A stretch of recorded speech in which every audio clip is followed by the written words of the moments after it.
ദേശീയ ജനാധിപത്യ സെക്രട്ടറി സ്ഥാനാർത്ഥി ശ്രീ നരമനജീന താമര അടയാളത്തിന്റെ സാക്ഷിയുടെ അംഗീകാരം വോട്ടുകളായി രേഖപ്പെടുത്തി വൻപിച്ച ഭൂരിപക്ഷത്തോടുകൂടി വിജയിപ്പിക്കാൻ പോകുന്ന ഹൃദയത്തിന്റെ ഭാഷയിലും ഐശ്വര്യത്തിന്റെ ചിഹ്നമായ താമര ചിഹ്നത്തിൽ നിങ്ങളുടെ മനസാക്ഷിയുടെ അംഗീകാരം വോട്ടുകളായി രേഖപ്പെടുത്തി ശ്രീ നരമനജീനെ വൻപിച്ച ഭൂരിപക്ഷത്തോടുകൂടി വിജയിപ്പിക്കുന്നത് അഭ്യർത്ഥിച്ചുള്ള അനന്തപരിയിലെ യുവശക്തി നയിക്കുന്ന വാക്കത്തും ഇതാ ഈ വാഹനത്തിന് തൊട്ട് പിന്നാലെ കടന്നു വരുന്നു.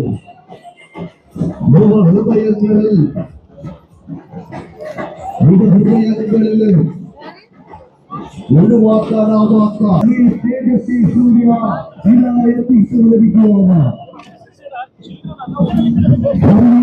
പാർട്ടിയുടെ യുവ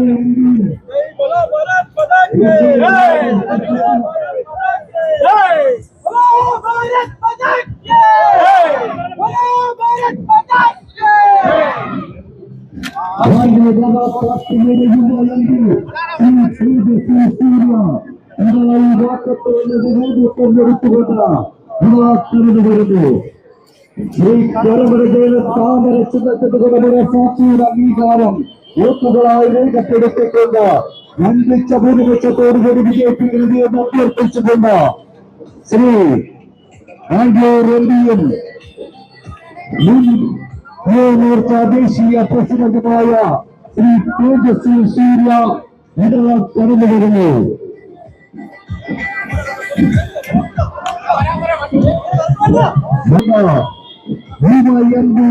Bangalore Member of Parliament Sri Tejasvi Surya ഈ വാക്കത്തോടെ നേതൃത്വം ഈ രാജവീതിയിലൂടെ നടന്നു വരുന്നു.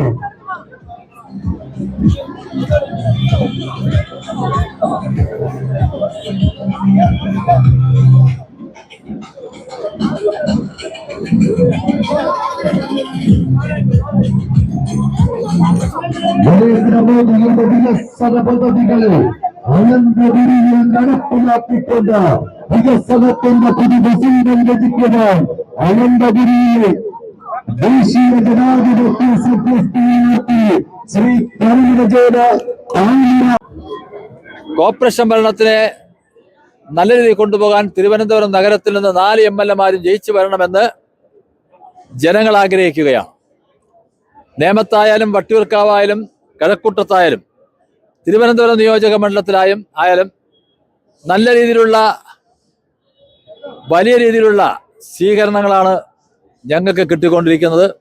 അപ്പോൾ തീർച്ചയായിട്ടും തിരുവനന്തപുരത്തിൻ്റെ വികസനം ലക്ഷ്യമാക്കി അജണ്ടയാക്കി മുന്നോട്ട് പോകുന്ന NDAക്ക് ജനങ്ങൾ സ്വീകരിച്ചുകൊണ്ട് ഞങ്ങൾക്ക് അവസരം തരും എന്നുള്ളതാണ് ഞങ്ങളുടെ ഉറപ്പ്.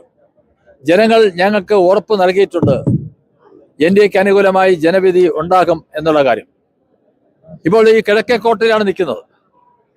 ഇവിടെ ശ്രീപത്മനാഭസ്വാമി ക്ഷേത്രത്തിൻ്റെ തിരുമുറ്റത്താണ് നിൽക്കുന്നത്.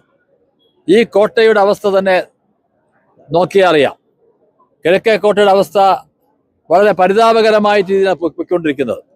ഒരു തകർച്ചയുടെ വക്കിലാണ്. പൊട്ടലുകൾ പല ഭാഗത്തുമുണ്ട്.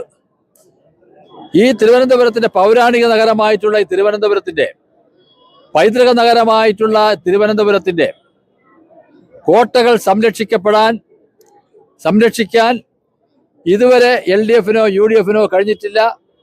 തിരുവനന്തപുരം നിയോജക മണ്ഡലത്തിൽ ജയിച്ചിട്ടുള്ള MLA-മാർക്കും കഴിഞ്ഞിട്ടില്ല എന്നുള്ളതിന്റെ തെളിവാണ് ഈ ചുറ്റുമുള്ള കോട്ടകളുടെ അവസ്ഥ പരിശോധിച്ചാൽ നമുക്ക് മനസ്സിലാക്കാൻ കഴിയുന്നു. ഇവിടെ നേരെ കാണുന്ന ചാലക്കമ്പോളം എത്രയോ വർഷങ്ങളായിട്ട് അത് തകർച്ചയുടെ വക്കിലാണ്. ഒരുപക്ഷെ വർഷങ്ങൾ 2-3 വർഷത്തിനകത്ത് ഈ രീതിയിൽ പോയി കഴിഞ്ഞാൽ ചാലക്കമ്പോളം പൂട്ടേണ്ട സാഹചര്യത്തിലേക്കാണ് പോകുന്നത്. അടിസ്ഥാന സൗകര്യങ്ങൾ ഒന്നുമില്ല. ഇന്നത്തെ കാലഘട്ടത്തിനനുസരിച്ചുള്ള അടിസ്ഥാന സൗകര്യങ്ങൾ വർദ്ധിപ്പിക്കുവാൻ മാറി മാറി വന്ന LDF-നോ UDF-നോ കഴിഞ്ഞിട്ടില്ല എന്നുള്ളതാണ് ഏറ്റവും വലിയ സത്യം. ഞങ്ങൾ പറയുന്നു, ഞങ്ങൾ ജനങ്ങളെ മുമ്പിൽ വെച്ചിട്ടുണ്ട്, ചാലക്കമ്പോളം വികസിപ്പിക്കും. ഞാൻ നേരത്തെ സൂചിപ്പിച്ചതുപോലെ കിള്ളിപ്പാലത്ത് നിന്ന് നോക്കിക്കഴിഞ്ഞാൽ ഈ ശ്രീപത്മനാഭസ്വാമി ക്ഷേത്രത്തിന് ഈ ഗോപുരം കാണുന്ന തരത്തിലേക്ക് ചാലക്കമ്പോളം വികസിപ്പിക്കാൻ BJPക്ക് കഴിയും. അതിനുള്ള എല്ലാ രീതിയിലുള്ള പ്ലാനും ഞങ്ങളുടെ കയ്യിലുണ്ട്.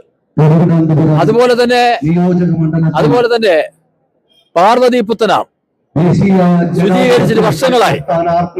ആമയിഴഞ്ചാൻ തോട് അടക്കമുള്ള പല പ്രശ്നങ്ങളും തിരുവനന്തപുരം കിഴക്കേക്കോട്ട വികസനം അത് തന്നെ പരിതാപകരമായിരിക്കുന്നു. ഇതുവരെയും കിഴക്കേക്കോട്ട വികസനം സാധ്യമാക്കിയിട്ടില്ല. തമ്പാനൂരിലെ വെള്ളപ്പൊക്കം പരിഹാരം കാണാൻ കഴിഞ്ഞിട്ടില്ല. ഇതെല്ലാം ജനങ്ങൾ ചിന്തിക്കുന്ന കാര്യമാണ്. ഇതിനൊരു പരിഹാരം ഉണ്ടാകണമെങ്കിൽ BJPയുടെ MLA-മാര് വരണം. തിരുവനന്തപുരം നിയോജക മണ്ഡലത്തിലടക്കം MLA-മാർ വന്നാൽ കോർപ്പറേഷൻ MLA-മാരും ഡബിൾ എഞ്ചിനായിട്ട് പ്രത്യേകിച്ചും കേന്ദ്ര സർക്കാരിന്റെ പ്രധാനമന്ത്രിയുടെ പിന്തുണയോടുകൂടി വലിയ രീതിയിലുള്ള വികസനം സാധ്യമാക്കാൻ ഞങ്ങൾക്ക് കഴിയും എന്നുള്ളതാണ് ജനങ്ങൾക്കുള്ള വിശ്വാസം. ആ വിശ്വാസം തീർച്ചയായിട്ടും ജനങ്ങളുടെ പ്രതീക്ഷയ്ക്കൊത്തുയരാൻ ഭാരതീയ ജനതാ പാർട്ടിക്കും NDAക്ക് കഴിയും എന്ന് ഞാൻ ജനങ്ങൾക്ക് ഉറപ്പ് കൊടുക്കുകയാണ്. BJP NDA വട്ടിയൂർക്കാവിലെ ശ്രീലേഖ IPS വിവാദ പരാമർശം അങ്ങനെ ശ്രദ്ധയപ്പെട്ടിട്ടുണ്ടോ? എന്താണ്? അതായത് ലവ് ജിഹാദ് കേരളത്തിലുണ്ടെന്നും അവർ ഭരിക്കുമ്പോൾ അവര് പ്രദാനം ചെയ്ത ഡിപ്പാർട്ട്മെന്റ് അത്തരം പരാമർശം പോലും DGP പോലും അന്നത്തെ പോലും ഒന്നും എടുത്തില്ല. അതിൽ പക്ഷേ നിഷ്പക്ഷമായി നിൽക്കുന്ന വോട്ടുകൾ വരുന്നവർക്ക് BJPക്ക് തിരിച്ചടിയാകില്ല അത്തരം പ്രസ്താവനയാണ്. അല്ല, അത് ഒരു കാര്യം. ഈ കേരളത്തെ സംബന്ധിച്ചിടത്തോളം ഞങ്ങൾ ആരും ന്യൂനപക്ഷങ്ങൾക്കെതിരല്ല. BJP ന്യൂനപക്ഷങ്ങൾക്ക് ഒരിക്കലും എതിരല്ല.